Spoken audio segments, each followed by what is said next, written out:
so much. All right. Have you guys heard of the saying, snug as a bug in a rug? Yeah. I think we should change it. I think it should be snug as a butt plug. Because with all that experience, we all know how tight that fucker has to be, right? And I would love to hear that in a poem one day. But yeah, no, I was looking at butt plugs online, purely for comedic purposes, and I found ones with animal tails. And I thought, that's insane. With enough muscle control, you could make that wag. So I tried it on my boyfriend, and it wagged, and then it went between his legs, and he left me, because sexual assault's a real thing, guys. I just want to also let you know, I've got a new job. Yeah, started today. Hey! Did the weirdest thing, invited my manager, team leader, and co-worker.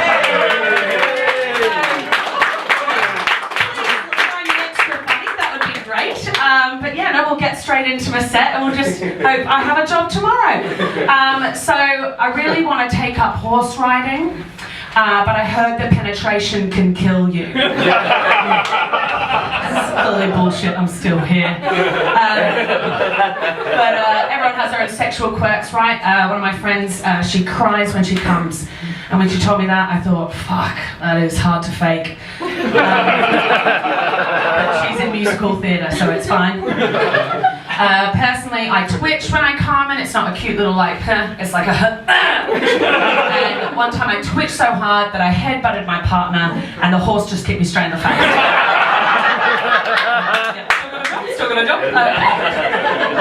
Yeah, so I'm dating a Kiwi now because they make the best thoroughbreds. No, not another horse fucking joke, don't worry guys. I actually am dating a Kiwi. I came over here to meet a Brit, and I found a guy I could have just swam to, which is frustrating to say the least.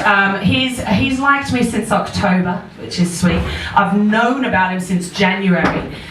Which means I am dating my stalker. I would highly recommend it to girls though, because they know a lot about you, and they really care about you, and they know exactly how to break into your home, which is, I forget my keys often, so, but yeah, no, I can't be bothered whether I'm going to tell you that or not, or just get into, we've already been talking a lot about drugs, so...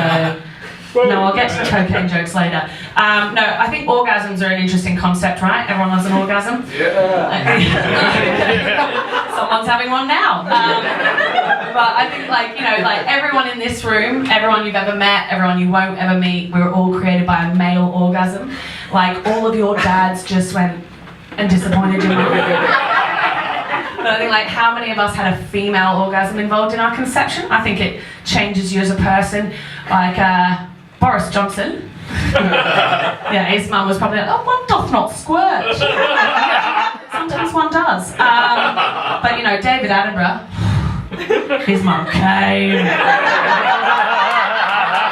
Just imagine a breaching whale.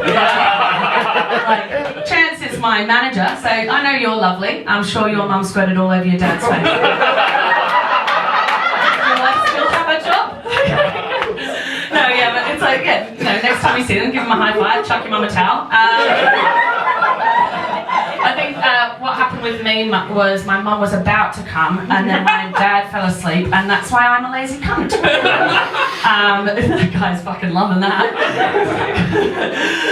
But yeah, no, people think I came over here for stand-up comedy. I actually came from Australia because you guys have cheaper cocaine. Has anyone here been to Australia? No, don't bother, because the cocaine's shit. So yeah, cocaine over there for a gram is $350.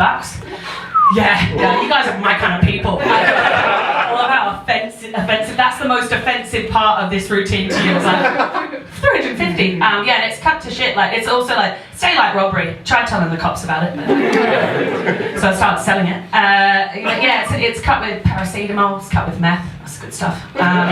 It's cut with gluten. And I actually witnessed my celiac friend ask our dealer, "Is this cocaine gluten free?" Their body's a temple, you know. It's like, oh, you're going to shit yourself anyway. Just may as well make it worth it. But yeah, so well, I don't know how much. I haven't monitored time before I got on, but fuck it, we'll do a couple more. Okay, so does anyone, you know when you go on a bender and the next day you start to have flashbacks and you're like, God, did I really do a nos bulb out of a condom last night? No one else has been through that. Never done that. But I once went to a dive bar, and you know how in dive bars they have the little shelves that are for drinks. Yeah, they're for lines. Everyone knows they're for lines. And I was on the toilet and I saw this little line cut up and thought, no one's that stupid. No one forgets a line. I was like, well, that's what I tried to taste it. I'm like, could be shit Coke. Could be the Coke I sell. So snorted it, and just as I finished snorting it, looked up. There was a hole in the drywall. And I realised, someone's going to be this fucking stupid. And they're absolutely right. Instead of a cheap pie, I got plastered. And asbestos poisoning. So how dark are you guys with comedy? Are you Dark. pretty dark? Okay, how are we good? We're good with abortion jokes. Yeah. Someone went, I didn't realise she was going to go that dark. I just meant more like racial tension humour. No abortion jokes, we're doing it. Okay, so one of the reasons why I like the fact that I have an abortion is that if a guy hits on me at the bar and I'm not interested, I can go, no, you don't want this, my cunt's haunted. And I like the idea of taking someone on a ghost tour of my vagina. And I just go, bring a lantern. And we're walking down my vagina because it's that wide these days. And we get to the cervix and I go, this is where most of the fucked up shit happens. Screaming, moaning, and at least once a month, like The Shining, the elevator doors open and blood just pours down. Which is much better than a fucking baby. Anyway, I have to go to the clinic's called the Fertility Control Clinic, which sounds like something out of Harry Potter, doesn't it? Fertility control, because you can control yourself, you slut. You're absolutely right, that's why I've got you. Oh, congratulations. But yeah, it's for the text tone. I don't know, I just don't have any friends, so I get excited. But yeah, no, people were picking out the front, which I thought was funny because the doctor was picking it out of my front. Guys, I lived it, it's okay. But they try and take photos of you to blackmail you. So I had to sneak in the back way, which is ironic because if I did that in the first place. But yeah, it was really sweet. My mum and my sister came to the operation with flowers and balloons, and the balloons said, "Congratulations, it's a future." But yeah, so I'll finish on this one. So does anyone here have a blocked nose? It's like springtime, yeah? You know when you have a blocked nose and it's like you never appreciated having a clear nose, or like all the things you could have smelt, all the things you could have snorted.